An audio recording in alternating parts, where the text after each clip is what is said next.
So when we come to the structure, that's my last slide, we are organized in 6 panels. One is starting now with the international campaigns and corporations, institutional research between Germany and nation states, for example, here in Africa, for example. Then we have a second session on mapping, inventory, and evaluation. So which kind of values are involved in doing research?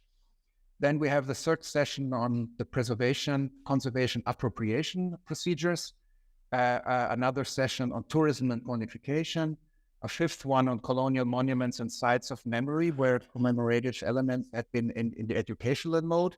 And the last one, and we are very happy to have this also, is art installations to comment on critical colonial history on original sites.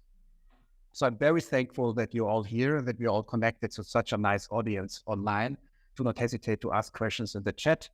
And I wish us all a successful conference. Thank you so much. Good morning. My name is Gabriele Horn. I'm the chairperson of the first session.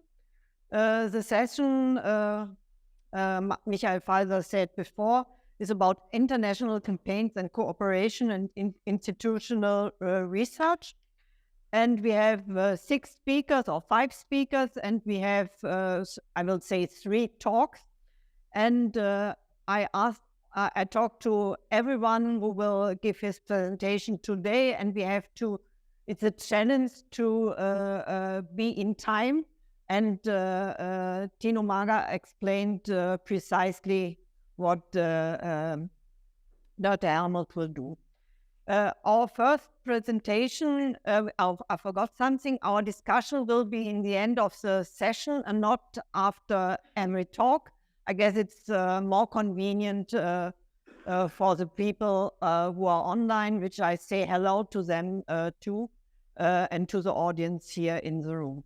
Our first speaker is Ralf EGERMANN, and he will share it with Prisca KIRWAY. She is online.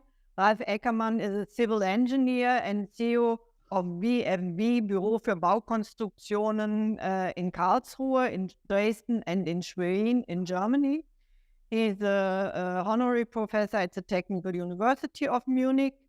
All the other things you can learn from the reader we had prepared, also with a little abstract. I guess most of you had checked it a little bit.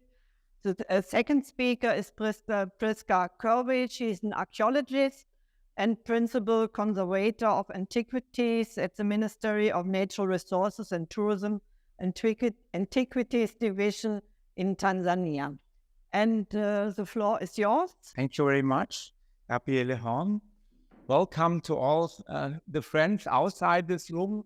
Welcome to you here. And I try to give you a very rough impression from our mission, which we are sent out from a ministry, from the Federal Forest Office, and we had a collaboration work with the Ministry of Natural Resources and Tourism in Tanzania, and our task was the colonial buildings in Tanzania, a point of view from a German-Tanzania expert mission. So my report is about this mission. I will give you first the overview, what we together, Prisca and I, want to tell you. Prisca will speak about the idea and the implementation of the mission.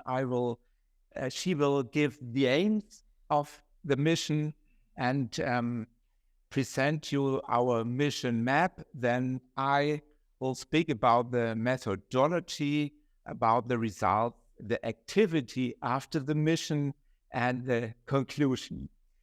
So, hope Prisca is here, ring and seeing and speak to us now. Thank you, Ralph. Good morning, good afternoon, everyone. My name is Prisca, as I've been introduced by Ralph. I'm then in between, the lady with the red shirt. First of all, as I've been told to explain the origin of this mission, I can simply say that the genesis of this mission, or the genesis of this project, started during the visit of our ambassador, Minister, Dr. Agustin Mahiga, at the Germany Foreign Office in 2016. And they both agreed on the matters that the government of Germany will support this mission to evaluate the existing architectural heritage from German colonial era. And one of the experts from Tanzania is the late Fabian Kigadi, who was a structural also engineer, and I, Prisca, as the archaeologist, and Ralph as also structural engineer from the German part. The mission had some objectives to attain. One of the objectives was to identify the buildings or monuments, the overview, to get a map of the distribution of these heritages all around the country, in situ investigation of the objects, documentation of the current status of these objects, and evaluate the current status with regard to estimate the repairing cost, as well as to recommend the need and kind of agents that is needed to each building. About 17 places were visited. Please, the next. 17 sites were visited, and 45 objects were identified. Their status of conservation were also identified. Some of them, they are being recommended for further. I think that's the typical thing what we always have with this video conferences, that the line is cutted. But I think I try to finish this vision map and go further in our presentation, looking for the short time.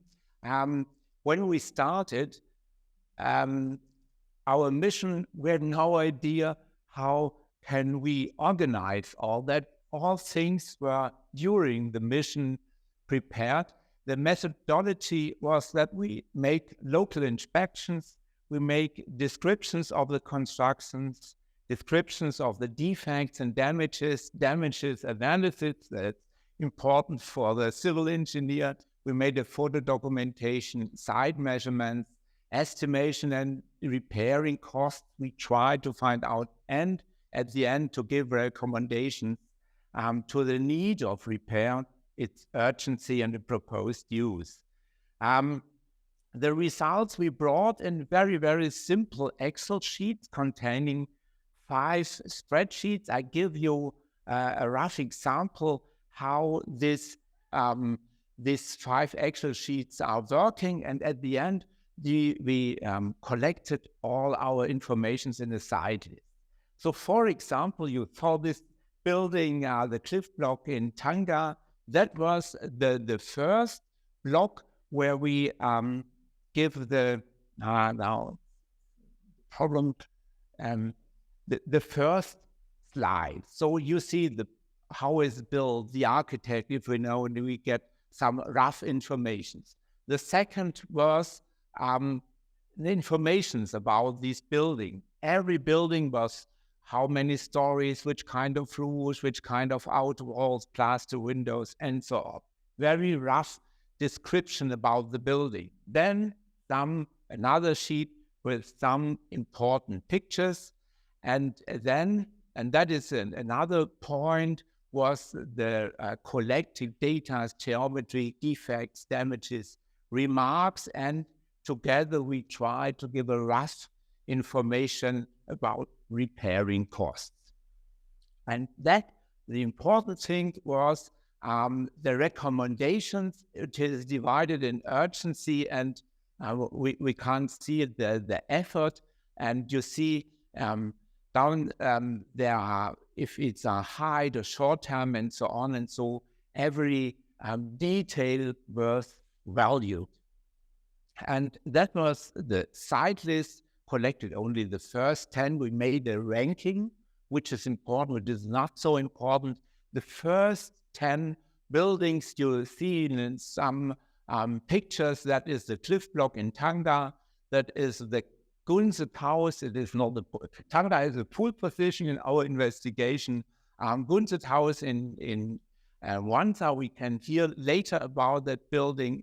We have in the Fort ICOMOS in Serengeti, we have the EFIA building in Tabora, the first hospital in Tanzania. We have the Boma in Dodoma, Customs House in Mikindani, Main House in Lukuledi, Governor's House in Lindi, and in Kilema Hospital and Primary School, and at the end, Bagamoyo, the old fall. What is now? Now, activity after the mission. So the Cliff Block is one of my favorite buildings. Cliff Block is situated in the Tanga Regional Referral Hospital, and I'm very proud to come every year to Tanga because to look for this building. We started 2015 to look and to evaluate everything. Then we say you had to bring out all this dust, all these things. They brought it out, but the main pillar was destroyed by removing a theater table, a very heavy theater table, and was a critical situation. We say you have to stiffen it, anything else, you have to do that. Nothing happens, but that happens at the end. So the proposed simple stiffening could not be done. The result was a partitional damage. But we are working, and thanks of our German embassy, we got a little bit money to reconstruct it, and that is our first ray of hope. And now, I'm every year in Tanga. You see the slide downstairs, the civil engineering in the operation theater. I'm working together with plastic surgeries, which had a collaboration work with the university in Dar es Salaam, the WUHAS, the Bombo Hospital, and this NGO Interblast. And the idea of our work is German plastic surgeries educate Tanzanian surgeries in plastic surgery, because the burning hurts are very, very serious in Tanzania. They need that. And the Federal Ministry for Economic Cooperation and Development sponsored this field, the collaboration between the doctors. They don't sponsor the building. But our dream is later, in some years, inside the Cliff Block, we made this education. And therefore, we are fighting for this building. My conclusion is that the aims of the mission were reached. An online database was installed. So who has interesting, I can give you the links. It's laying on the server here at the university. And the mission could become a valuable invest in preservation of the cultural heritage, in living history, and international understanding. So I say the real work has now to be started. Thank you very much. Our next next presentation is by Jörg Lindstetter. Jörg Lindstetter told me that Cornelia Kleinitz is with us online, but he will present by himself the whole presentation of both of them. Jörg Lindstetter is the director of the Commission for Archaeology on Non-European Cultures, called CLAC, at the German Archaeological Institute DAI in Bonn. The DAI is one of the oldest institutions from the 19th century, which is working abroad in different countries, and I know it mainly from classical archaeological sites. Cornelia Kleinitz is a research associate for Sub-Saharan Africa at the Commission for Archaeology of Non-European Culture at the same German Archaeological Institute DAI in Bonn. And the presentation is collaborative approaches to the build in breaks, shared heritage of German colonialism in Africa, Volta, Ghana, and Pangani in Tanzania. Thank you. Ladies and gentlemen, dear friends and colleagues, and dear Michelle Pfizer and team, thank you very much for the invitation. The presentation on collaborative approaches to the built shared heritage of German colonialization in Africa provides a short overview of recent initiatives at the German Archaeological Institute, or the DAI, that might be of relevance to the conference topic, including 2 case studies from Ghana and Tanzania. As mentioned, I'm Jörg Lindstetter, and I hold the position of a director at the Commission of the Archaeology for Non-European Cultures in Bonn. This is one of the DAI branches. And Cornelia Kleinitz, my colleague at the Commission, unfortunately is not able to be here physically, but she's in Tanzania at the moment, and hopefully she can join with her team. And then it's possibly later she can answer your questions. So the engagement of the DAI with the German colonial past is relatively recent. In general, German archaeologists have long hesitated to join in the study of the colonial past. German research projects on the archaeology of Africa have mainly focused on the deeper past of the continent. Meanwhile, in Germany, an archaeology of the recent past has developed with a strong focus on the remains of armed conflicts or concentration camps of World War II. In doing so, archaeologists addressing some of the darker periods in the German past, as well as the remembrance process in the present. In this context of a growing critical awareness of Germany's colonial past, archaeologists have also begun to engage with archaeologies of German colonialism on the African continent. As also mentioned, the DAI is one of the most prominent archaeological research institutions in Germany.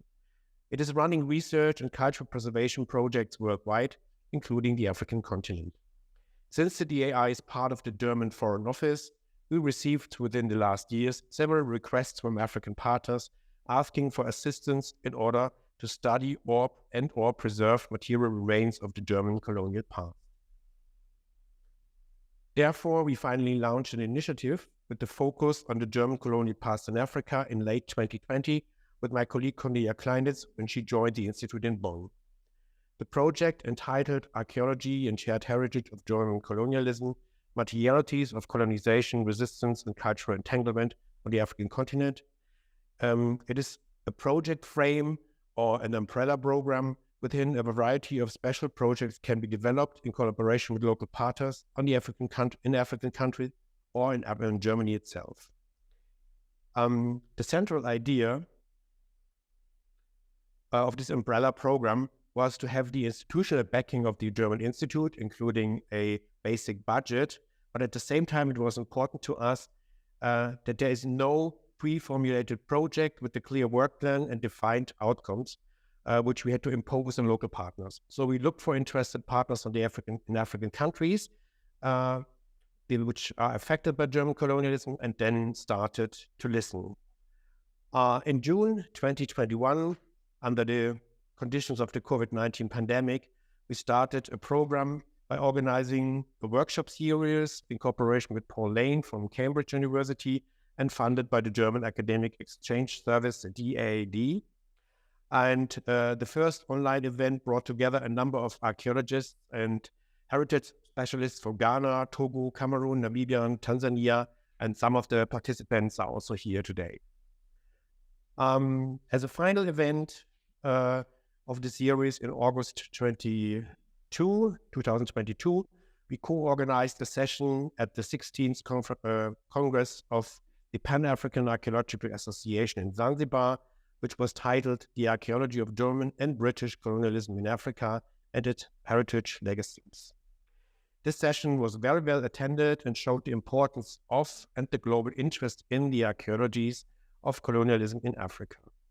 Again, this session underlies the great range of research that is ongoing within Africa on the archaeologies of colonialism. And it also highlights very similar issues that scholars face across Africa, such as the access to archival materials or the expectations of local communities. Apart from facilitating exchange within African and European scholars, our umbrella program also led to the development of several research projects, of which we briefly would like to introduce to you, one from Ghana and one from Tanzania. Both projects were co-developed with our respective partners and are still at their very beginning. In each case, the focus of the work was defined together. At first, we had to find out whether we, as a DAI, can contribute to the research field that our African colleagues has already created. So we finally isolated 3 areas in which we could make meaningful contribution. The first is research in German archives, where we could help to bridge the language gap and facilitate access. The second is building archaeological research or historische Bauforschung, which directly deals with the built heritage from the German colonial period. And the third are GIS applications, which could allow us to address the speciality of the German colonial transformation of African landscapes and settlement spaces, and as well as to plan and to track any heritage work. Both projects that we are introducing here have a strong focus on built heritage, which reflects the current demand for collaborative projects. The first one we developed in cooperation with the Department of Archaeology and Heritage Studies at the University of Ghana in Accra. Here, our colleague, Professor Vasi Apo, who is also a fellow of the German Archaeological Institute, has been researching German colonial past for the last 20 years. Our project directly builds on Vasi Apo's work in adding the component of building archaeology to his research at Kapando in the Volta region, which was once part of the German turbulent colony. Responding to requests voiced by various local actors at Kapando, such as the municipality, the traditional authority, in this case the paramount chief, and the Catholic Church, our work focuses on 3 building complexes that reflect various aspects of German colonial rule from the end of the 19th to the beginning of the 20th century. The first one is the former headquarters of the German colonial administration in Kapando Tutsi. The main buildings are constructed on top of a local religious shrine at the north-south oriented ridge west of the town overlooking Kapando. Vasi Apo had already conducted archaeological excavations at the site in the early 2010s, which illustrated the entangled lifestyle or life ways of the German and the local staff at the headquarters.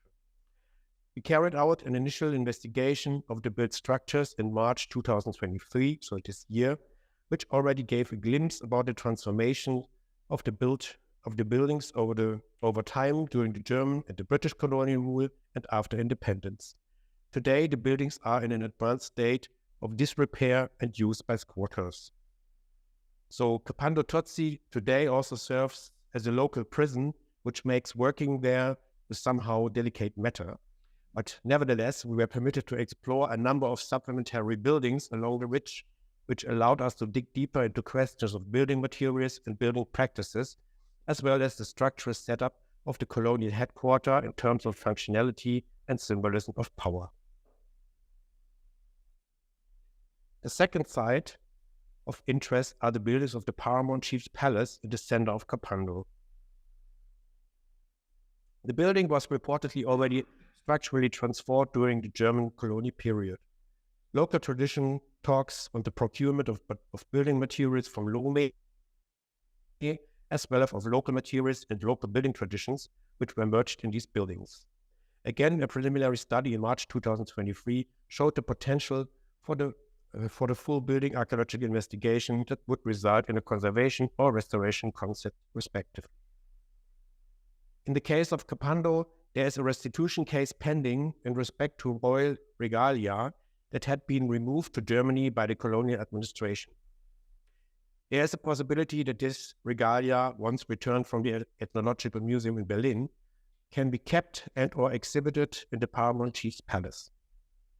This poses challenges for the possible reuse of the main building that, in parts, would need to be turned into a museum-like exhibition space with its specific requirements. The third set of buildings is located in the immediate proximity of the Paramount Chief's Palace in the city center. These are the school buildings of the Style Catholic Mission, which were given up about 20 years ago. Also in this case, we are asked to assist with the building archaeological evaluation and damage assessment and return these structures into functionality. A possible scenario might be the transformation of these old school buildings into a new teaching space for various crafts and art and craft skills for young people. Here too, we conducted a preliminary investigation which illustrated the details of these two-story buildings with their painted decoration and their elaborate woodwork, all in an advanced state of disrepair and in need of substantial historic restoration.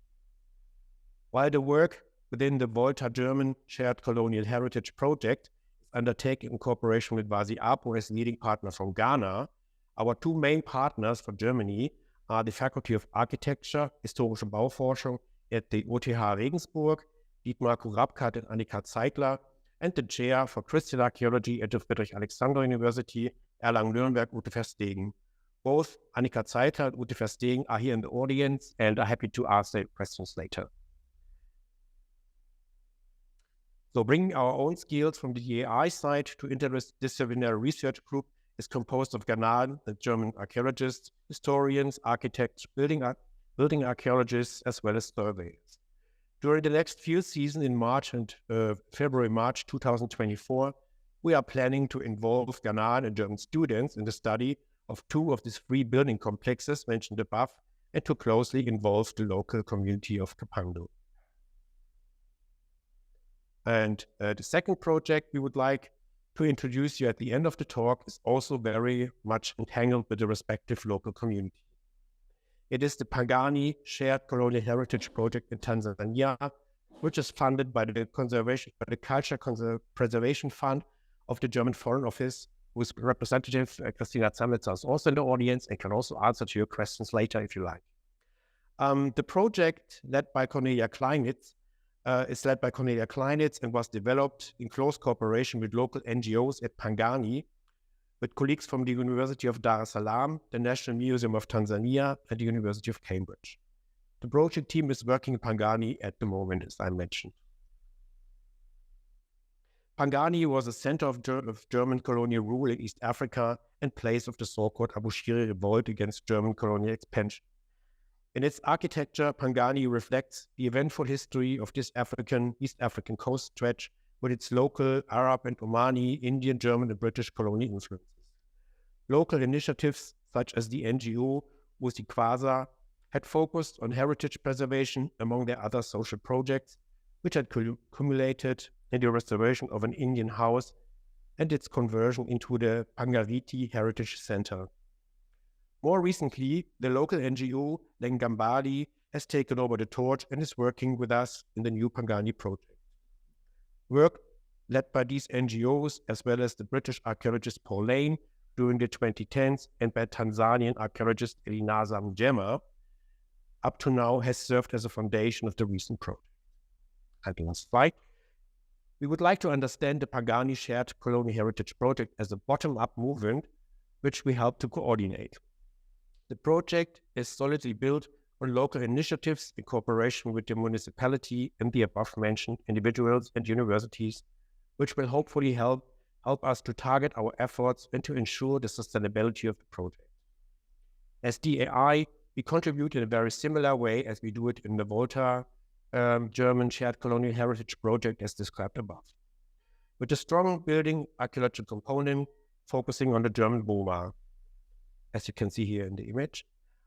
This will hopefully contribute to the listing of the building, which is one of the aims of the municipality as well as the National Museum.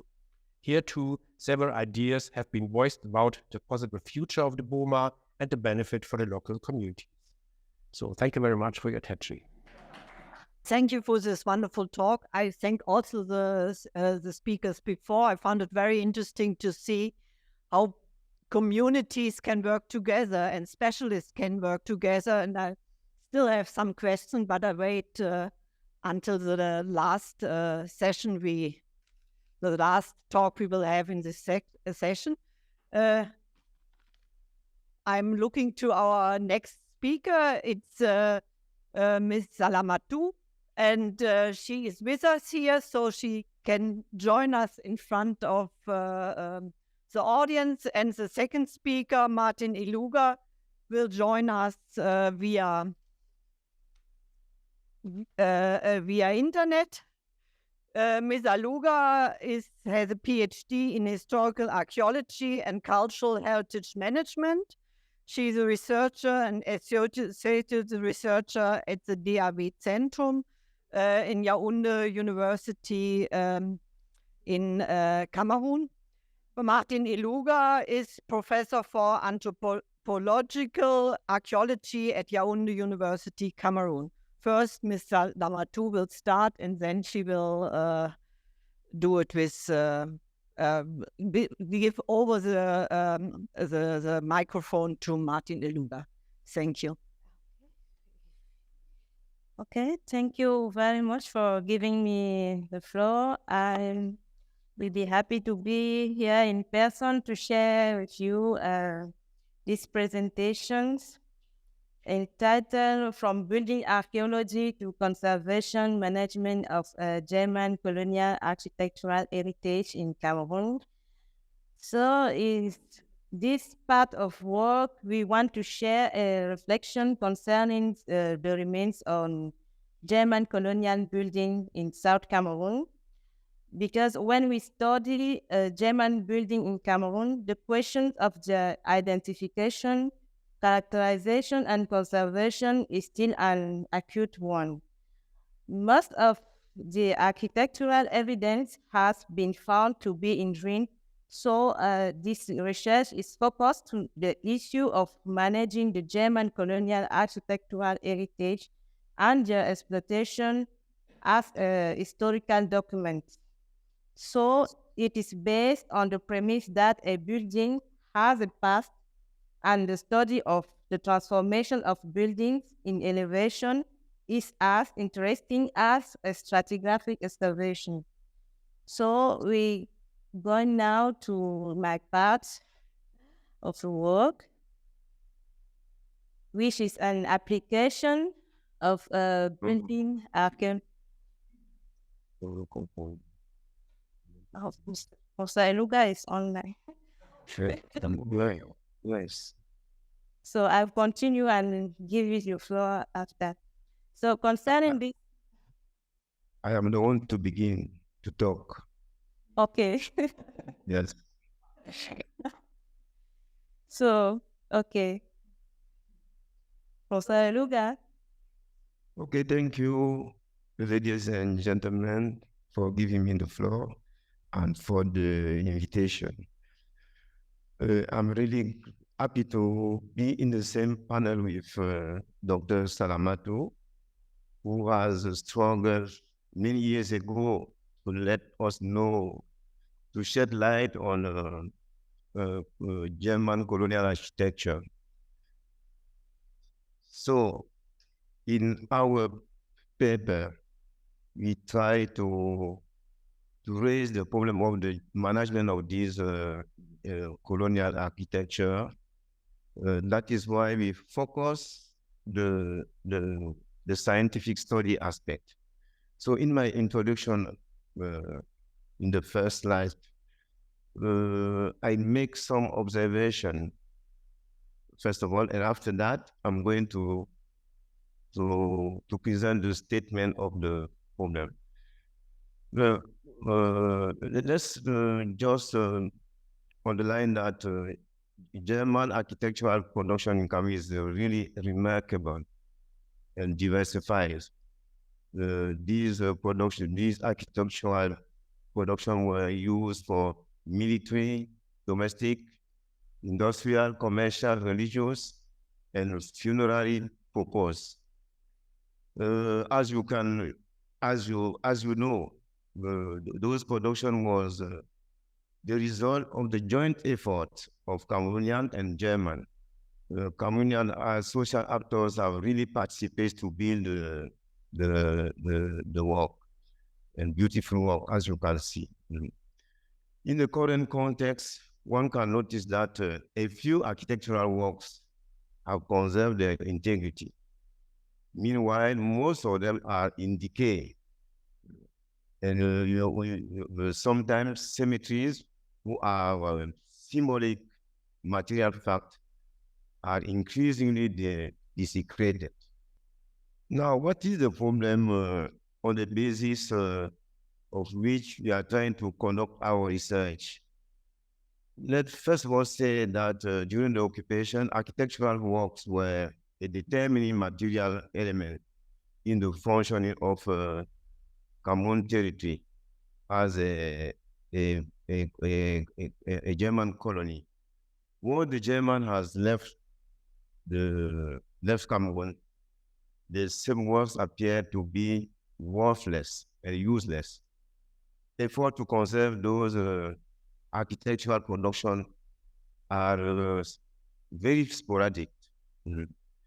Initiative to produce scientific knowledge on these century-old artistic are really scarce.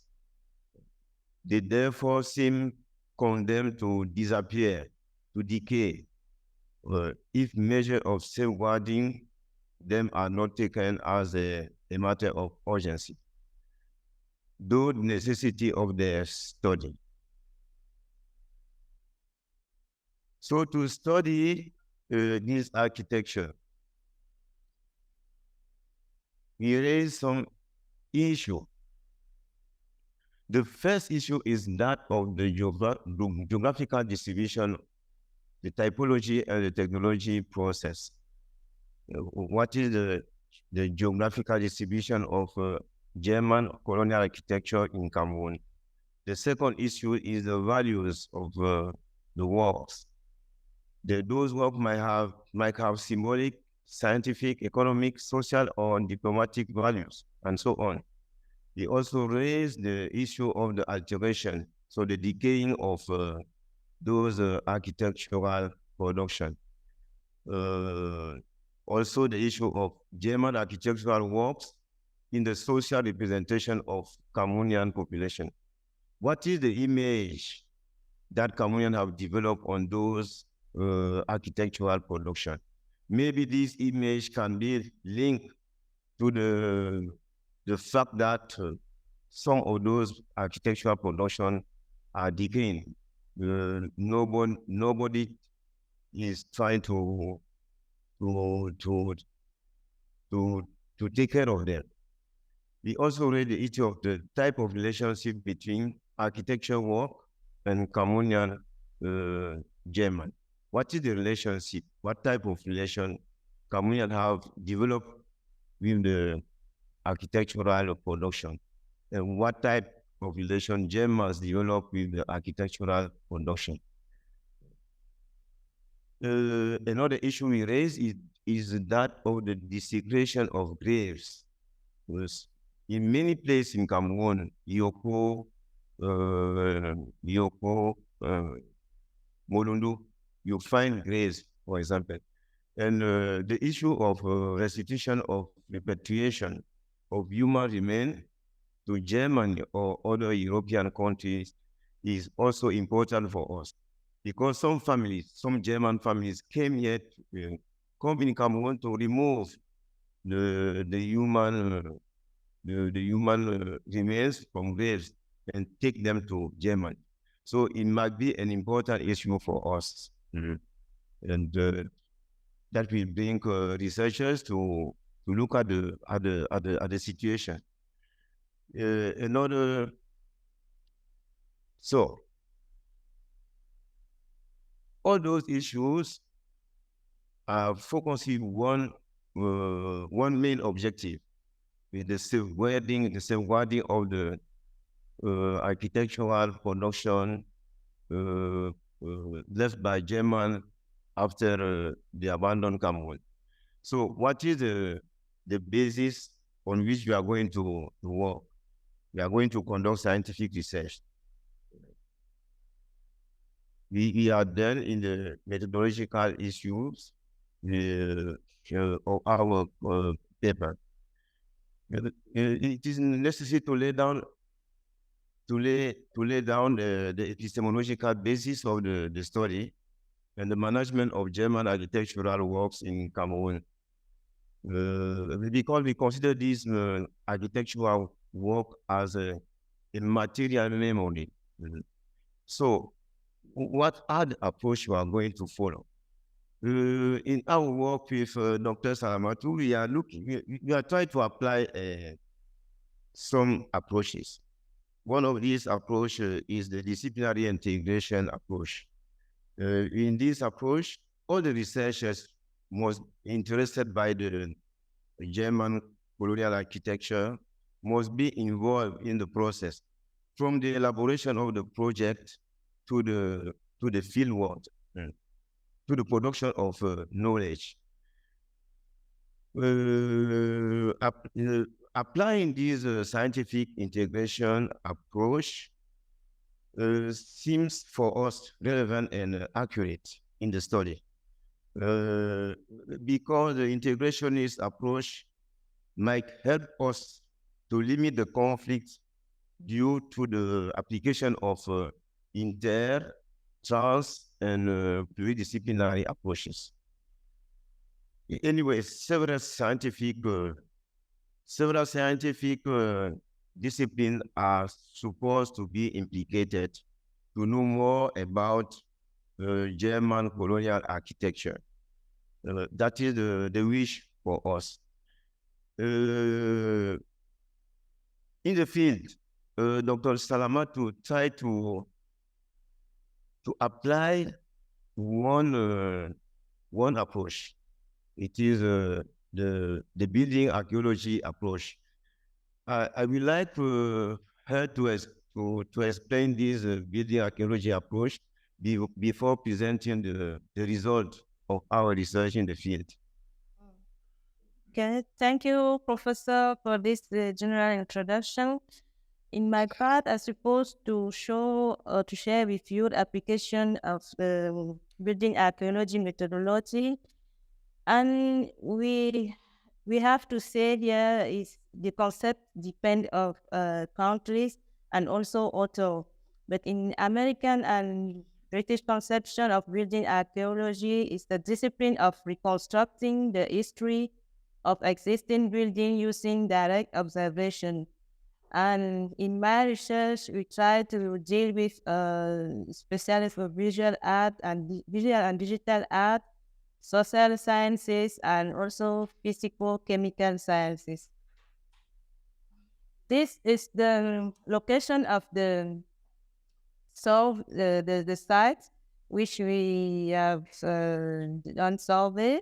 We have we work on certain part of Cameroon, and we have here in the center sites as Bafia, Nyamangatu, Yoko, and the east part we have Yoko, we have Abomba, Lomie, and in the south we have Ebolova. Here is the results of the surveys. We have some military posten. You can see in the center region, Somo posten, Bafia posten, and also cemeteries as Lomie and Yoko and Ebolova. We also have, I don't forget, Abomba military posten. Here we want to draw attention concerning the conservation of cemeteries, because one of practices observed in the field of work is that local people using these spaces for farming. Concerning archaeological remains, we have we can say a lot of German colonial building fall down. So in Yoko we have some rest of walls of military station, and in the other side you can see the overview of this military station during the German colonial period. And related to this survey, we also find on the fieldwork some artifacts which is related to the place occupied by the German. We also deal with material archive, and in this material archive, we found some plans concerning the German military stations.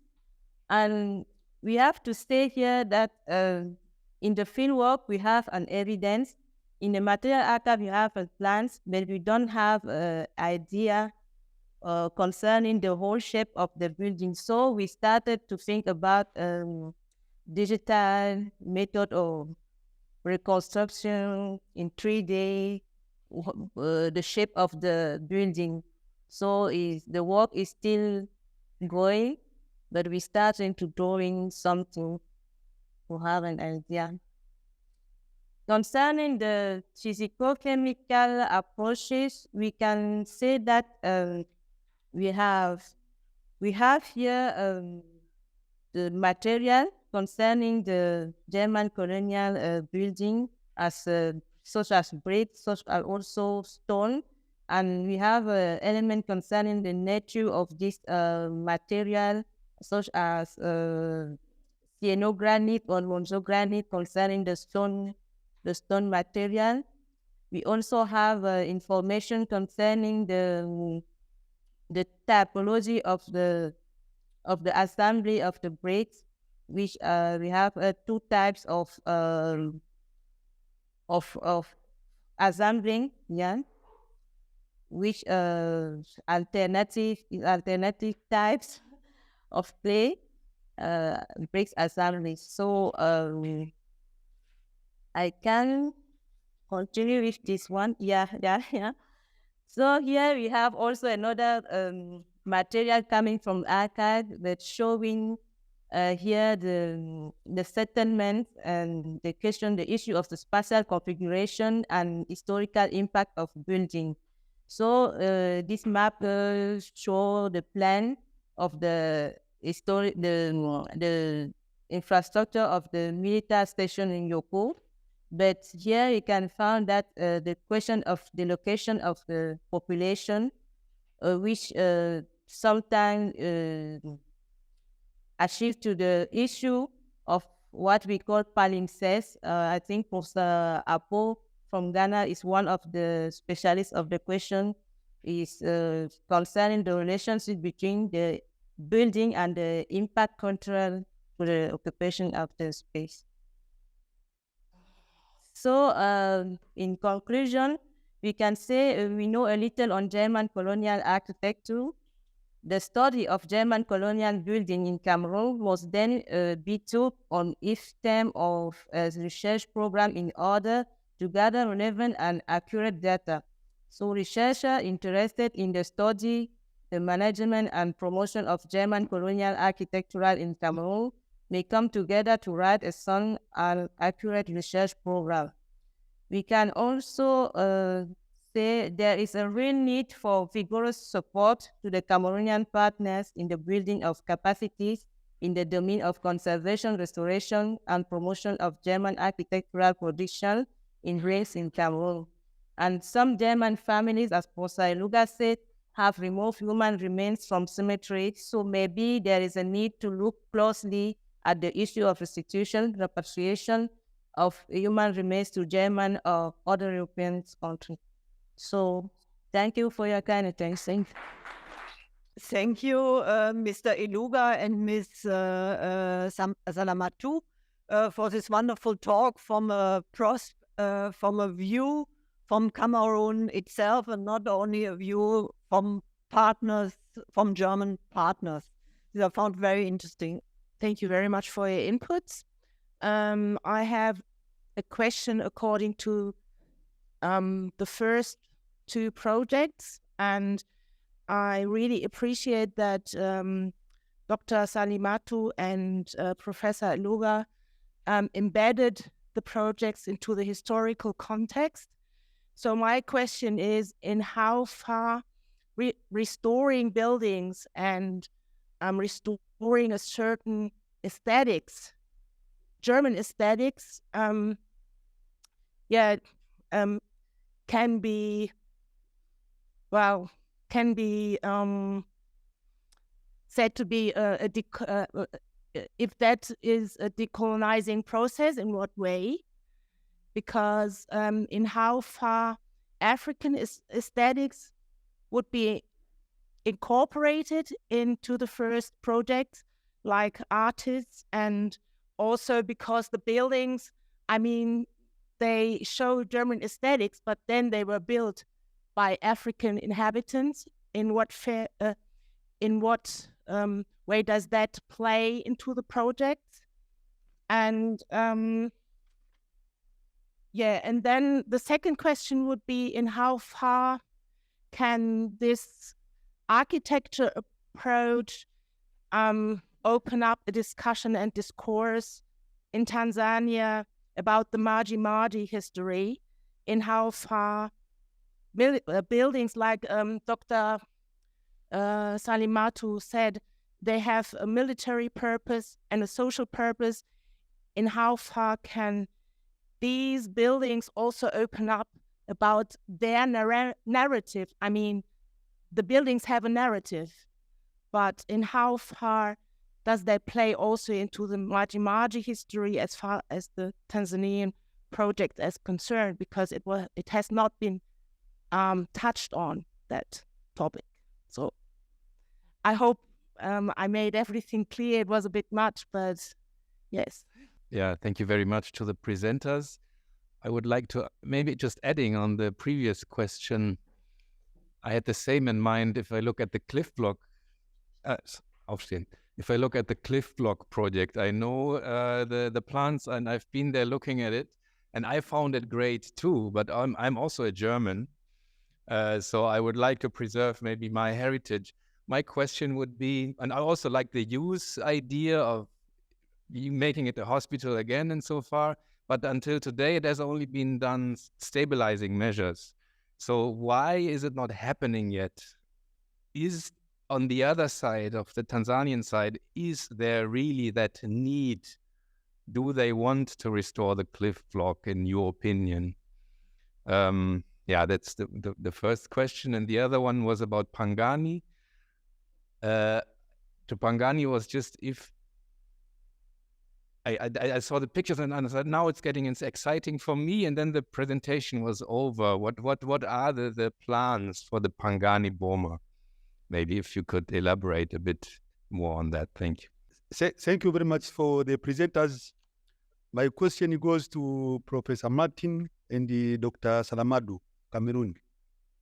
Now, I've heard your presentation is really interesting because, like in Tanzania, we are talking about repatriation of remains from German back to Tanzania, and you are talking about repatriation of human remains from Cameroon, Yoko, to German. Now, my question is, what is the essence for your repatriation of human remains?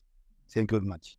So I think to answer Jan Kluwer, relating to the cliff block, your question was, is that our idea to preserve the building, or how do the Tanzanians think about that?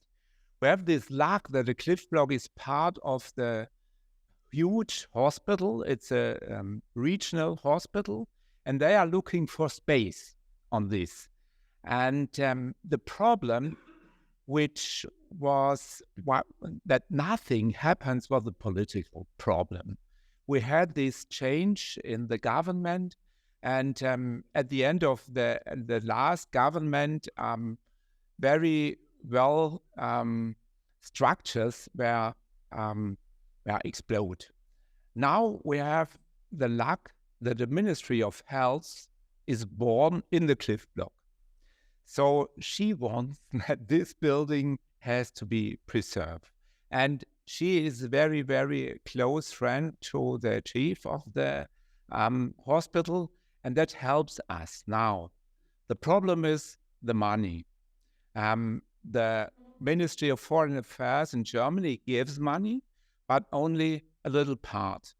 And the problem is that it's our German structures that it's impossible that both or two ministries work together. Only one ministry can support such a thing. And if the Ministry of Foreign Affairs gives a little bit money, then we have to explain where comes the other money. From where comes the other money? That's the problem. But the future is administration building. 3 years ago, we had to bring in this building operation theaters. That was a very technical problem. Now it's only poor administration ideas, and that is helpful for this building. And I said it's very helpful because the cliff block is a fantastic architecture. It works from you don't need any climate conditions in this building. That's fantastic. Yeah, thank you. I would like to come back to the question about restoration and aesthetics. I think it's a really interesting topic, and it's a huge question, yeah, how to restore the buildings.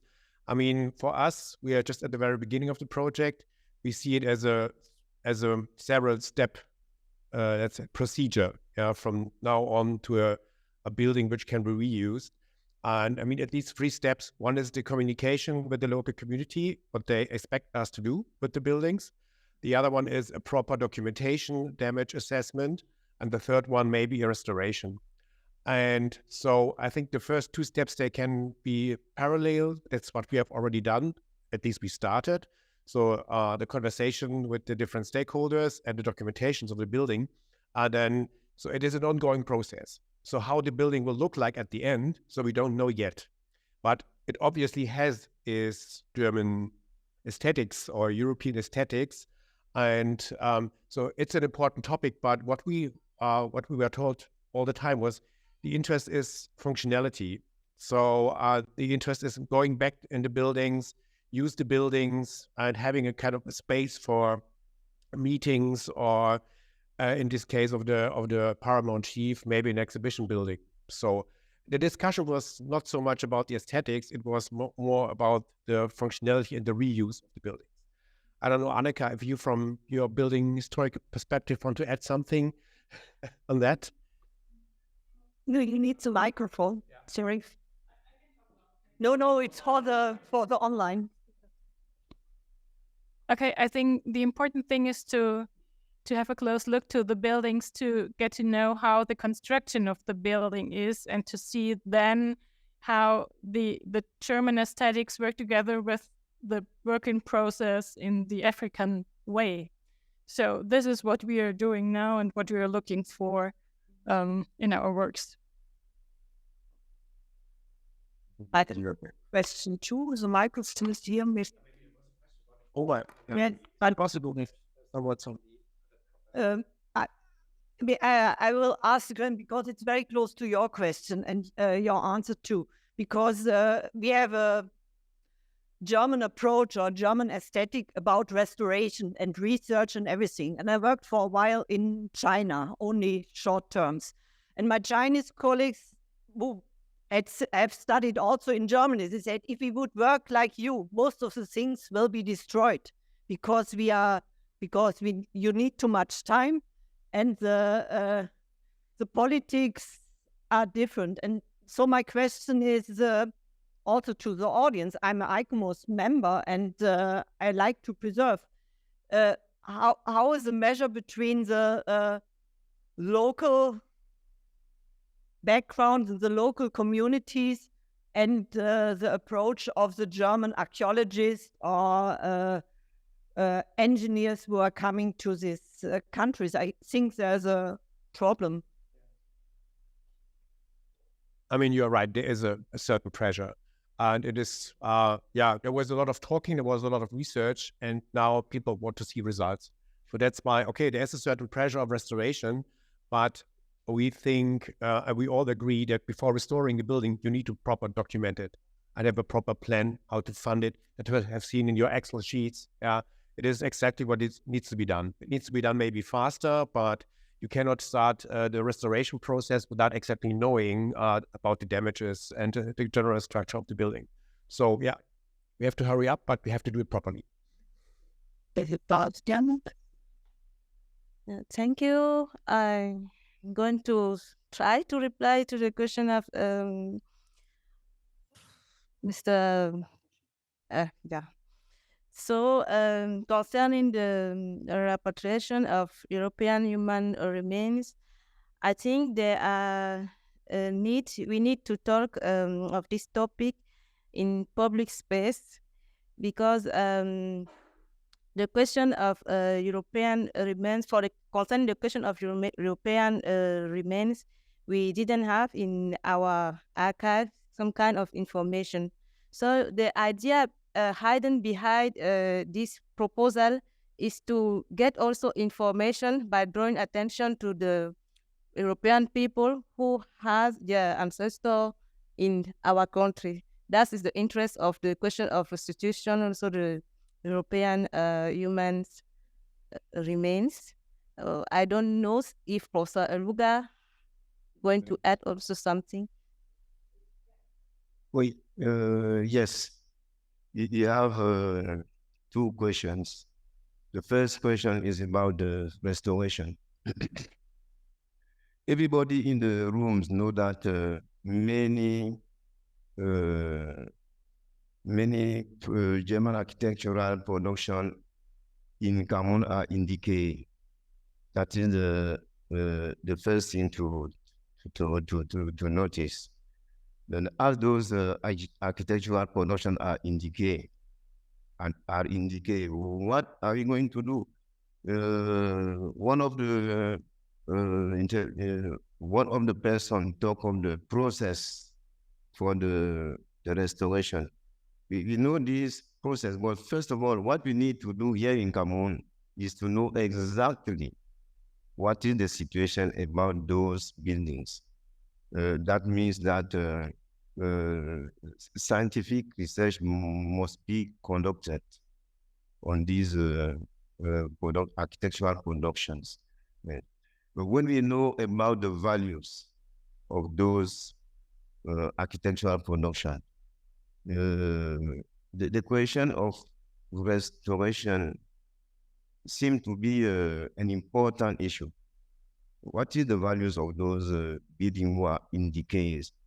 There are so many values, and when we go to the field, we understand those values, and that is the first step to make before looking at the technical aspect, administrative aspect, judicial aspect, and so on.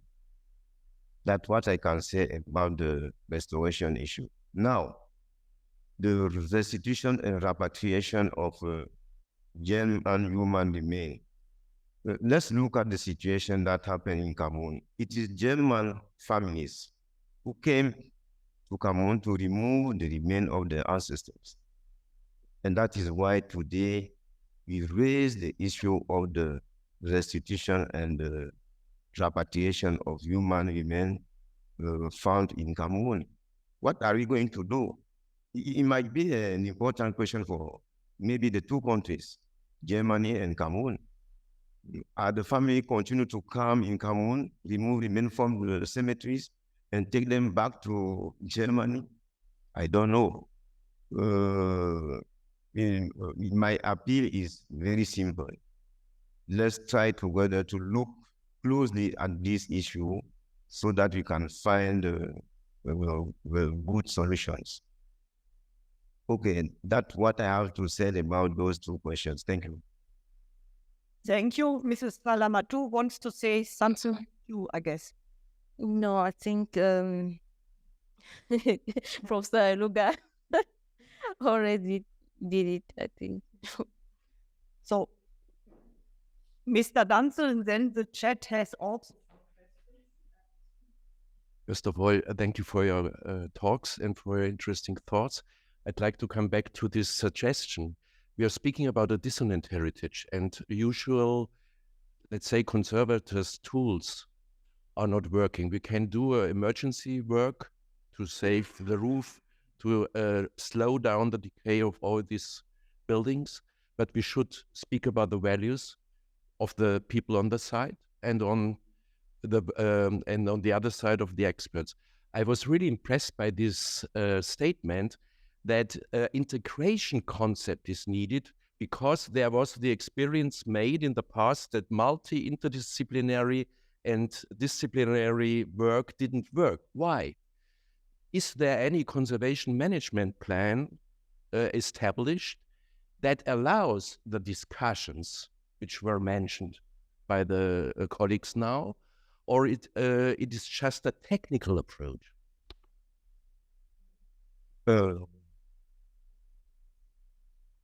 Okay, talking of the scientific integration approach, I'm trying to develop it with my PhD students, because we realize that when we use multidisciplinary approach, interdisciplinary approach, and transdisciplinary, but there are so many conflicts in terms of concept, in terms of methods, and in terms of theories. That is why we are trying to experiment in the scientific integrationist approach. In our mind, what we have, it is necessary that scientific who are interested in a topic come together to work on the project, try to finalize the project and adopt it.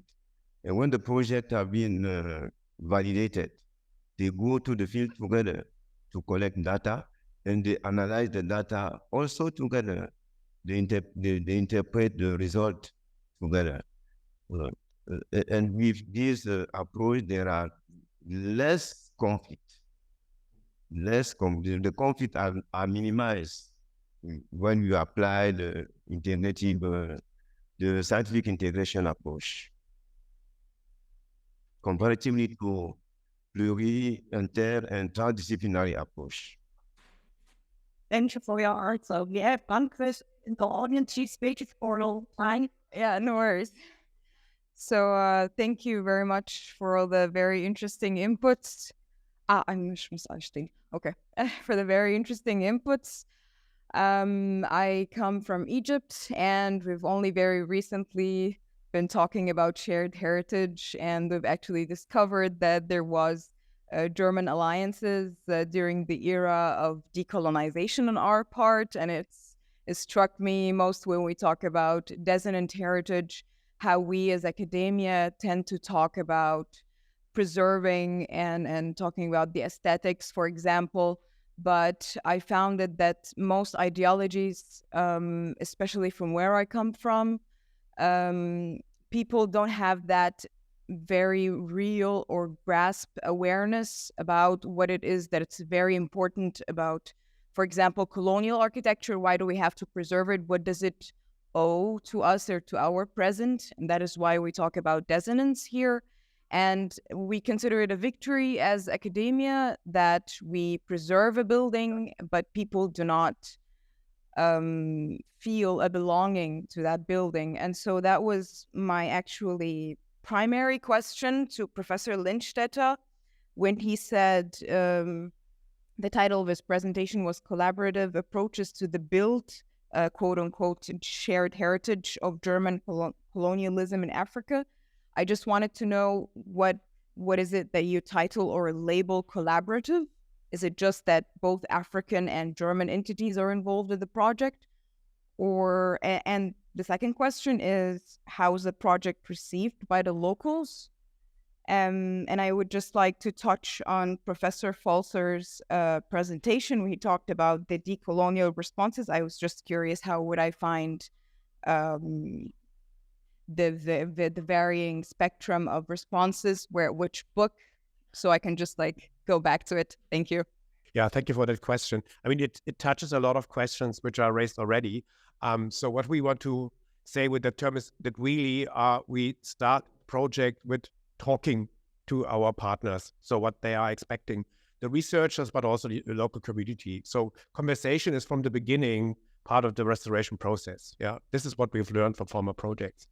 And so the local community we found was very welcoming, very much interested. And the first meeting with the Paramount chief, we got a long talk from his linguist about the German history or in the Volta region, a much more information than we had before that.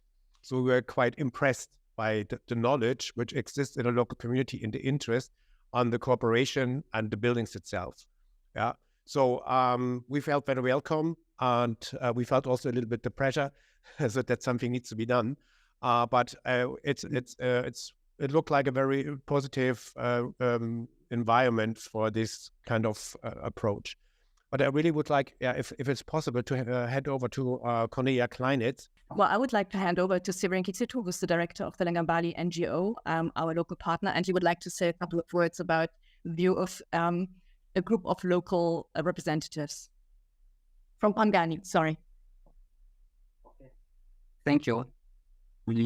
My name is Silvio Kizito. I'm an Directing Director of Language Organizations. And of course, we know that there is a cloud of this perception, especially on these heritages. And of course, our focus is to make the local community so that they understand the heritages and it is dynamizing as well as it is important to their locality. For example, we talk about the issue of tourism activities which benefit themselves, and of course the issue of learning, education. So this is our main focus is our language organization, which is the local community, on dealing with the perception of the local people on these heritages. So what we can do is we can do on designing on how this project, these heritages, especially of German, other places, and is to make that the local community themselves being a part and involving in some restoration activities and thinking on how they can handle it themselves, as well as those heritages, they can bring some important to their localities. So it may be after restoration, maybe we can turn it into the community heritages, or we can turn it to the learning center, or something as the result that the local communities themselves, they can be involved directly and they can present it, draw benefits from it. So that is all. Thank you. Please. Sorry, now I want to pass to the chat because we have some questions. Please, may I know about this issue of participation of local community? I would like to know exactly what is the type of participation you are talking about. Is the local community negotiate this participation, or the partners who come and who go and meet them just tell them that you are considered as actors, social actors who can contribute to the project? Really, the good participation of the community is the one who is negotiated by the community, not the one who is imposed to the community. So you need to take care of this situation. Talking about the German colonial architecture in Africa. Thank you. You're completely right. And this project didn't exist or wouldn't exist if it hadn't been for heritage initiatives coming from the local community over the past 15 odd years, who have been carried for their very checkered heritage and have been worried and engaged in preserving the built heritage of their town, of which the German colonial heritage is one part. Yeah, it has some kind of, dominant buildings, but in general, it's a very rich architectural heritage that the local community have created NGOs which have been dealing with this, also kind of involving local community in building activities, recreating ancient recipes, things like that. So it has been a very communal effort that has really impressed us. And we felt that having been invited to contribute to these concerns, that we can do that in a way that we would like to kind of develop for the future, that these ideas are being developed locally, of course, with the local municipality also and the district and so on, but that the things that are being talked about, the histories that are being recorded and told are the histories that the local people remember or things that they research, that we can bring in a perspective as well, but that it is, and that's what I would call collaborative, as you have said, we're communicating a lot. And so we're a biggish group of people who talk a lot and who negotiate and express our opinions and positions to understand each other's positions. And that has been a very, very creative process. And there was the question about the Maji Maji War. I mean, whatever story is being told will be led by the community, by the people who will then care for these buildings and use them. Yeah. And what has been made very clear to us also, who are heritage experts, by definition, we deal with the past. Yeah. But what we do has to be for the future. Yeah. We have to activate the past in a way that it contributes to a better future, to a good future, and that is our job as well. And these ideas have to be developed locally, I think, and the stories that we would focus on for Pangani would be rooted, as the ranger said, in local concerns also. We have the Abashiri revolt here at Pangani, so that is one of the stories we will explore with the local community. But that's work that's not me doing, that is our colleagues from University of Dar es Salaam doing with the local community. So we have tried to create a group of people who bring in different skills and different backgrounds, but who are willing and able to create a space of conversation and of collaboration. But it's a process. We're learning all the time. Please forget about NGO, please. Just make a categorization of social actors and try to look very closely to the situation. You are going to have a situation where we are going to have a very contrasted situation amongst the actors, and try to exploit these contrasts to look or to identify the actors of the community you are supposed to negotiate the participation to the project. We know what is NGO. We all know about. So take care. Exactly.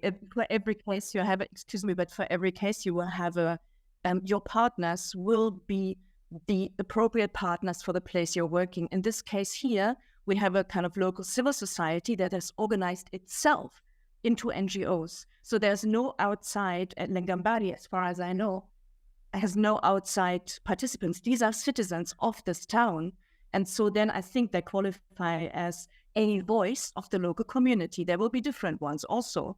But I think this is, from my point of view at least, it's a strong local partner without outside interference and interests that are not rooted locally. So that's been very, very important to us to build this project locally, yeah, to make it sustainable, because these people know best what this can be. And we can bring in some expertise on this or that, but you know, the planning and things, they are locally driven. Thank you very much to all the presenters. My feeling is that until now we have been discussing only maybe the material aspects or aesthetic aspects of colonial architecture, as well as functionality of the colonial architecture, but less the conflictual potential of this colonial architecture, because lands were confiscated from people to erect all these buildings. So I would like to know from the presenters if they have any idea of the feelings of the descendants from whom lands were confiscated and where we have all these buildings today. Thank you. We have two questions in the chat, one by Sabine Herrmann. She's asking, did the researchers have access to colonial archives in Cameroon and Tanzania, etc.? And then there's another question by Maike Szymanowski. She's asking, how do you tackle the issue of deconstructing the colonial narratives inscribed in the architecture and the historical work done in the buildings? That is Robert Koch's very problematic means for researching on sleeping disease, etc. And we have a comment, just a second. There's a footnote by Berlin GUD. Heritage is what you inherit from your family, your people. Legacy is what you leave behind you when you go. This is just a footnote by someone in the chat. I think everybody can say something about it. So, I mean, I come back to the question of the conflict potential. Of course, we are very aware that it exists. And that's why listen and talking is the beginning of our work. I mean, but I have to say also we are archaeologists and building historians. We are not historians, as I am. And but of course we are in the field and we talk. And in a broader perspective, I must say, in very different things happened in different colonies or different countries in Africa. And there's for sure a big difference between what happened in Tanzania and Namibia and, for instance, in Ghana. So, and in the case of Ghana, I can say that there is a potential, but it's not that high. So, as I mentioned already, we see there is a lot of interest in that common history and a need to talk about, but also to look forward and just to create a better future, as many have said that before. Yeah. And so in that case, I must say it is manageable. Yeah. And it's really interesting to us to listen and to learn and to communicate it also via these conferences or talks in the institute to the other colleagues, bringing in this really new perspective from work into the AI. Yes, concerning the conflict of land taken by the German, I think I show some impact, cultural impact concerning the building of German, German building. I think it's at political level now to try to do something concerning the restitution of this land taken by German, because there are a lot of struggle now concerning some family which is still discussing this part of land taken by the German. So as an archaeologist, I'm just trying to reconstitute this past by linking the construction of building and some artifact related to this, what can I say, to this project of urbanization carried by the German. So, but I think it's most at political level that we can do something. Okay, please. The issue of conflict, please. I have the floor, please. Here in Cameroon, many researchers have focused the issue of conflict. That is why in our research we look less at this issue. The conflict due to the fact that the land were taken for agricultural purpose, commercial purpose, administrative purpose, religious purpose, because to create Catholic or Protestant churches, Germany to take land from the local population. So historians and maybe sociologists have worked a lot on this aspect here in Cameroon. That is why we need to look at other issues without neglecting the issue of conflict due to the land taken by the German colonial administration. We look at it, but many have been done on this question. I want to take up the question that you asked me. That's why I was answering. These decolonizing moments, I think what we've seen already learned in this panel discussion right now is that what I was also trying to indicate in my presentation, that there should be a three-leveled investigation on the social structure involved with the building, the mental structure, and the physical structure. I mean, of course, we all know that our German, European-based approach is 80% material, physical, and just the rest is we talk with people, but we first do the plan, right? I mean, me included. The second one is that Professor Iluga was saying that if it's a equilibrial kind of three-part element, the assessment of the building is as valuable as the assessment of the local population's values opinions, disagreement, constraints by the past being expropriated from the site or so on, to be mapped out, and then also mapped out in the social structure, for example, ownership. We didn't know so much about who actually owns the building. I mean, maybe the reason for negligence and or ruination is an open case of property. Who owns the building? You know, you never know. So the social structure is the other element. By mapping out who owns the building, who has the right to speak in the administrative, social, stakeholder mapping, etc. And these three lines, like the mental, the social, and the material, could be kind of circling around the targeted building, and then developing an equilibrial kind of approach how to give value back to the building by social empowerment, by discussion the values, and maybe finding a new agreement on the building, which can be very difficult, of course. And then, of course, the physical repair and maintenance and maybe adaptive reuse, as you mentioned. So I think this could be these three circles coming around, but in the same hierarchy, not in a top-down quality, but in a simultaneous approach. It could be one element. Thank you. So I will finish this wonderful discussion. I'm very happy. First, I thought no one will ask the question. We have no discussion or struggle or different opinions. And I'm very happy that it was so lively and so different things were asked to the speakers, but also in between the audience. So now I want to say we have a break, a coffee break, and with some sweets, I see. And we will start at 12 o'clock.